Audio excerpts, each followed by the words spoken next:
भारत की खोज किसने और कैसे की। स्वागत है आप सबका आज के इस वीडियो में। दोस्तों, भारत का इतिहास ना जाने कितने रहस्यों से भरा है। भारत एक प्राचीन देश है जो अपने बीते सालों में हमेशा से हर मामलों में परिपूर्ण रहा है। न केवल धन वैभव से बल्कि प्रकृति से भी हमेशा से परिपूर्ण रहे हैं और इसीलिए भारत पर लोगों की बुरी नजर भी रहती है। उसी समय यूरोप के लोग पूरी दुनिया में व्यापार करना चाहते थे। भारत में व्यापार करने के लिए उन्हें समुद्री मार्गों का पता नहीं था।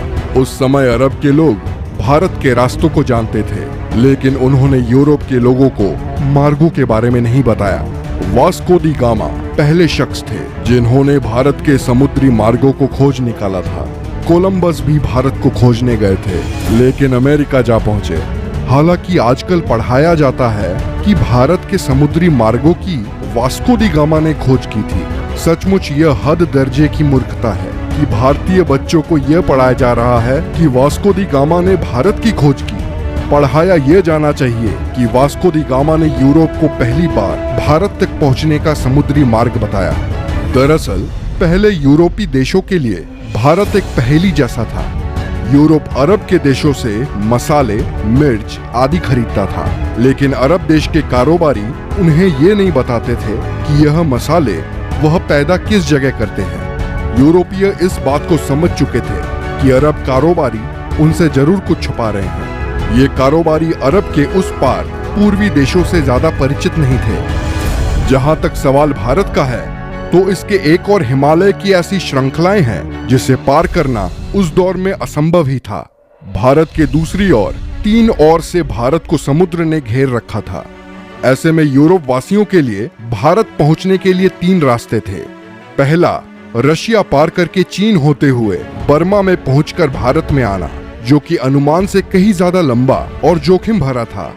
दूसरा रास्ता था अरब और ईरान को पार करके भारत पहुंचना, लेकिन यह रास्ता अरब के लोग इस्तेमाल करते थे और वे किसी अन्य को अंदर घुसने नहीं देते थे। तीसरा रास्ता समुद्र का था, जिसमें चुनौती देने वाला सिर्फ समुद्र ही था। वास्को डी गामा एक पुर्तगाली नागरिक था जो पेशे से एक नाविक था। इसका जन्म 1460 ईस्वी में पुर्तगाल के साइनस में माना जाता है। उस समय में अरब के लोग यूरोप में मसाला बेचा करते थे जो वो भारत से लाते थे। यूरोप में इन मसालों की मांग बहुत ज्यादा थी, इसीलिए यूरोप के लोग भारत जाकर मसाले लाना चाहते थे, लेकिन उनके लिए भारत जाने का रास्ता दुर्गम भरा था।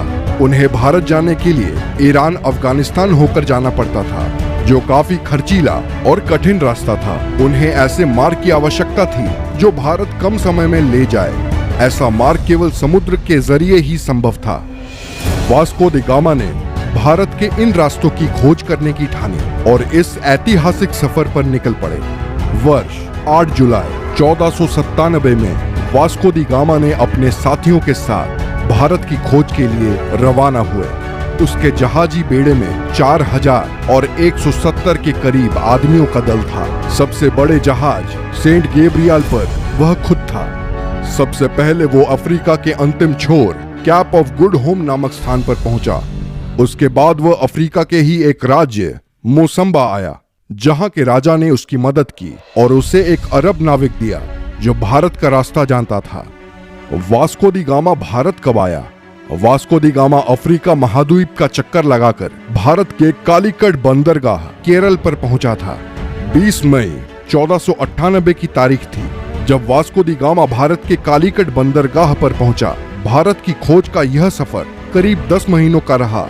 भारत आकर वास्को डी गामा ने स्थानीय राज्य के राजा से व्यापार का समझौता किया। उसने कई प्रकार के मसाले खरीदे। भारत से पुर्तगाल आने के दौरान समुद्री तूफान से उसके जहाजी बेड़े को नुकसान पहुंचा और उसके दल के कई लोग मारे गए। पुर्तगाल लौटने पर उसका भव्य स्वागत किया गया। अगली बार भारत आने पर उसने कालीकट के राज्य पर आक्रमण कर दिया और कत्लेआम लूटपाट की। वास्को डी गामा ने यूरोप के लुटेरों, शासकों और व्यापारियों के लिए एक रास्ता बना दिया था। इसके बाद भारत पर कब्जा जमाने के लिए यूरोप के कई व्यापारी और राज्यों ने कोशिश की और समय समय पर वे आए और उन्होंने भारत के केरल राज्य के लोगों के धर्म बदलने में महत्वपूर्ण भूमिका निभाई। पुर्तगालियों की वजह से ब्रिटिश लोग भी यहाँ आने लगे। अंततः 1615 ईस्वी में यह क्षेत्र ब्रिटिश अधिकार में आया। 1698 ईस्वी में यहाँ फ्रांसीसी बस्तियां बसी। फ्रांस और ब्रिटेन के बीच के युद्ध के काल में इस क्षेत्र की सत्ता बदलती रही। 1503 में वास्को पुर्तगाल लौट गए और 20 साल वहां रहने के बाद वह भारत वापस चले गए। 24 मई 1524 को वास्को दी गामा की मृत्यु हो गई। लिस्बन में वास्को के नाम का स्मारक है। इसी जगह से उन्होंने भारत की यात्रा शुरू की थी। दरअसल 1492 में नाविक राजकुमार हेनरी की नीति का अनुसरण करते हुए किंग जॉन ने एक पुर्तगाली बेड़े को भारत भेजने की योजना बनाई ताकि एशिया के लिए समुद्री मार्ग खुल सके। उनकी योजना मुसलमानों को पछाड़ने की थी, जिनका उस समय भारत और अन्य पूर्वी देशों के साथ व्यापार का एकाधिकार था। एस्टावोडी गामा को इस अभियान के नेतृत्व के लिए चुना गया, लेकिन उनकी मृत्यु के बाद वास्को द गामा ने उनका स्थान लिया। ये कहना कि भारत की खोज कब हुई महज एक बेतुका सवाल है। भारत किसी की खोज का मोहताज नहीं है। इस देश का इतिहास कुछ हजार या लाख नहीं, करोड़ों साल पुराना है। वैसे आप लोगों को क्या लगता है, क्या भारत की खोज का श्रेय एक व्यक्ति को देना सही है? अपने व्यूज हमें कमेंट सेक्शन में बताएं। वीडियो अच्छी लगी हो तो लाइक करें, शेयर करें और ऐसे ही अमेजिंग वीडियोस के लिए हमारे चैनल को सब्सक्राइब करें। मिलते हैं अगले वीडियो में।